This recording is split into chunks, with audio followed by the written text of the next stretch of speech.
যে সমুদ্র সব থেকে সুন্দর তা আজও আমরা দেখিনি। কবিতায় এভাবেই পৃথিবীর সবচেয়ে সুন্দর সমুদ্র দেখতে না পারার আক্ষেপ জানিয়েছিলেন তুরস্কের কবি নাজিম হিকমত। কবির কাছে পৃথিবীর সবচেয়ে সুন্দর সমুদ্র কোনটা জানা না গেলেও ওয়ার্ল্ড ট্রাভেল অ্যাওয়ার্ডে অনেকবার পর্তুগালের পর্যটন নগরী আলগারভে ইউরোপের প্রধান সমুদ্র সৈকত হিসেবে নির্বাচিত হয়েছে।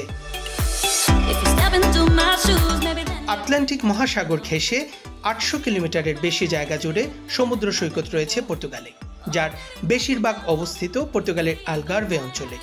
স্ফটিক স্বচ্ছ জল, প্রাকৃতিক খাড়া বাঁধ ও সোনালী বালির সৈকতের জন্য বিখ্যাত আলগারভে অঞ্চলের লাগোস। দক্ষিণ পর্তুগালের আলগারভে অঞ্চলের ঐতিহ্যবাহী শহর লাগোস পুরনো প্রাচীরে ঘেরা শহর, লাইট হাউস ও আটলান্টিক সৈকতের জন্য পর্যটকদের কাছে বেশি পরিচিত এই শহর। লাগোসে বছরের বেশিরভাগ সময়ে পর্যটকদের ভিড় লেগে থাকে। নানা আয়োজন নিয়ে পর্যটকরা মুখরিত করে রাখেন শহরের সবগুলো অংশ।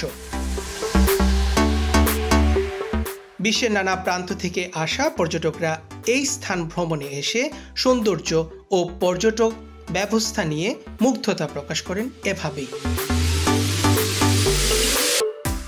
I came here to visit Lagos because I saw the caves that they had and I decided to take a boat tour.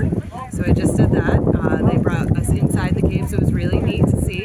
And now we're just going to grab some food on this gorgeous strip here and then go sit down at the beach. They look very beautiful.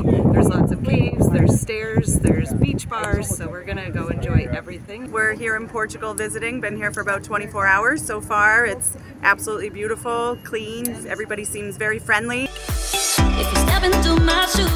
অবসাদ কাটাতে ও স্বপ্নীল সৌন্দর্য উপভোগ করতে ভ্রমণের ভূমিকা অপরিসীম। সুশৃঙ্খল ও যথাযথ পর্যটক নিরাপত্তা ব্যবস্থা যে কোনো দেশের পর্যটন শিল্পকে বিকশিত ও সরাসরিভাবে অর্থনীতিকে সমৃদ্ধ রাখতে সক্ষম হয়। আনোয়ার এইচ খান ফাহিম, RTV, আলগারভে, পর্তুগাল।